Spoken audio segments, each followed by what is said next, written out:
దేశ ప్రధానమంత్రి నరేంద్ర మోదీ గారు తెలంగాణ పర్యటనకు కొన్ని వేల కోట్ల రూపాయలు అభివృద్ధి సంక్షేమ పథకాలని ఇనాగ్రేట్ చేసి జాతికి అంకితం చేసినటువంటి తరుణంలో లక్షలాది మంది అక్కడ గ్రౌండ్లో నరేంద్ర మోదీని యొక్క మాటలు వినడానికి వచ్చిన సందర్భంలో జాతిని ఉద్దేశించి మాట్లాడుతూ ఈ యొక్క దేశం అభివృద్ధిలో ప్రధానమంత్రి మాత్రమే కాకుండా ఒక సామాన్యుడు కూడా ఈ అభివృద్ధిలో పాలు పంచుకునే విధంగా ప్రతి పౌరుడు ఏ విధంగా దేశ అభివృద్ధిలో ముందుకెళ్ళాలనేటువంటి తరంలో చాలా చిన్న చిన్న విషయాలు కూడా వంట నూనె దగ్గర నుంచి అదేవిధంగా పెట్రోల్ దగ్గర నుంచి కారులో ముగ్గురు నలుగురు వెళితే ఏ విధంగా మనం పొల్యూషన్ తగ్గచ్చు, పెట్రోల్ దాన్ని తగ్గించవచ్చు, ఇతర దేశాలపైన మనం ఆధారపడకుండా మన దేశం సగర్వంగా ప్రపంచంలో ముందుకు నెంబర్ 1గా ఎలా ఎదగాలని చెప్పేటువంటి విషయాలపైన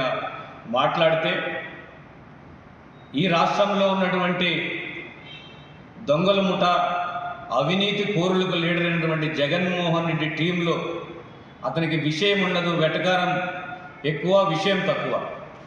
మచిలీపట్నం ప్రజలు ఒకసారి మంత్రి చేశారు, కానీ అతనికి నిలువెల్లా ప్రతిరోజు కూడా పబ్లిసిటీ పచ్చి ఏదైతే ఊర కుక్క ఈరోజు ఊరిలో వదిలేసినట్టు ఈ జగన్మోహన్ రెడ్డిని పేరు నానిని ఈ యొక్క రాష్ట్రంలో వదిలేశారు.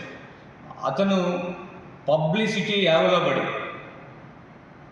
మొత్తం కూడా నరేంద్ర మోదీ గారిని, ప్రధానమంత్రి గారిని అతను విమర్శించేటటువంటి తరములో ఏదైతే వాడినటువంటి పదజాలం భారతీయ జనతా పార్టీ తీవ్రంగా ఖండిస్తుంది. ఇప్పటికైనా కూడా నువ్వు మాట్లాడే దాంట్లో విషయం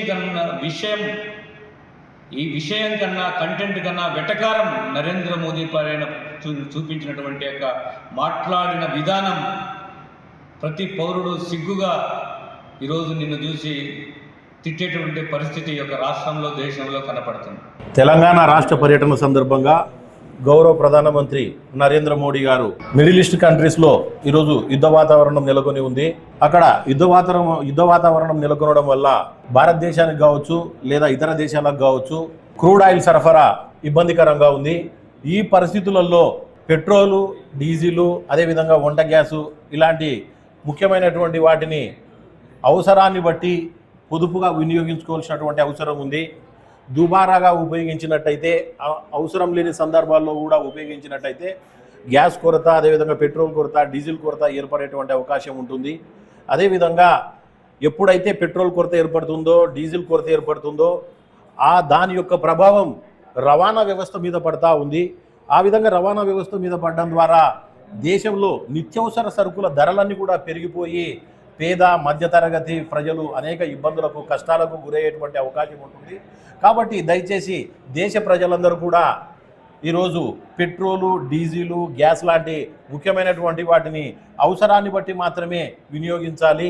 సరదాలకు, విహారయాత్రలకు ఈ విధంగా వెళుతూ పెట్రోల్, డీజిల్ని దుర్వినియోగం చేయకుండా చూసుకోవాల్సినటువంటి బాధ్యత మనందరిపైన ఉంది.